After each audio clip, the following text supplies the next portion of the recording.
Second Creek is the name of the band, and I believe they're basically a cover band, and they bring out the young crowd to an event when they play. So we just felt like we wanted to include the young people in some music that would bring in maybe some people that would not come ordinarily. We've got those guys on, which they're going to be fantastic. Then we got the Atlanta Rhythm section. Those guys were, had many hits.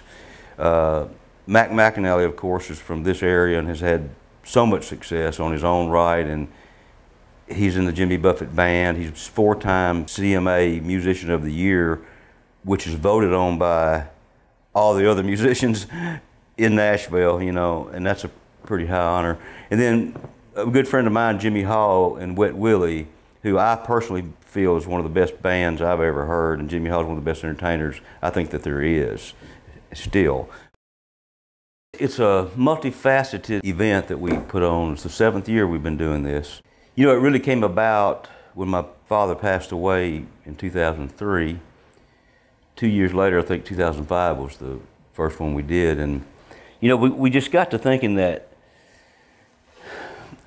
Sam Phillips and his legacy should not be just lost in history. And so we felt like that we needed to do a celebration of music in his hometown to honor him, number one, and also to try to create an international event that would be good for this area. This area has its own rich musical history, but, Sam being from here, W.C. Handy being born here, all the Muscle Shoals music that was here, we just felt like somebody needed to step up and continue that legacy of Sam Phillips in this area here. Worldwide he's known, and he's known here also. But it would just be a shame to lose that power and that influence that he had on the world, to not bring that attention to his hometown and where he was born and raised, which is Florence, Alabama.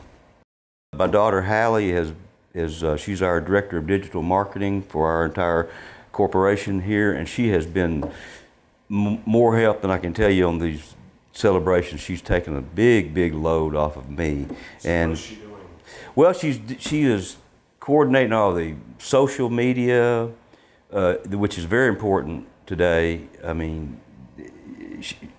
She is booking acts. She's dealing with contracts. She's made her own hospitality rider. These guys will send you a hospitality rider says they got to have. You've heard the story, yeah. red M&Ms. No green M&Ms. No green M&Ms and that kind of stuff. I was real impressed with her, because what she did, she got so fed up with dealing with that she made her own hospitality rider and sent it to them and said, "This is what we're giving you when you get here." And it really is, and it's an awesome hospitality rider that we provide. And we just want to be a first-class operation where when people come down here, they go, "Wow, we've maybe not experienced anything quite like that before," all the way from top to bottom,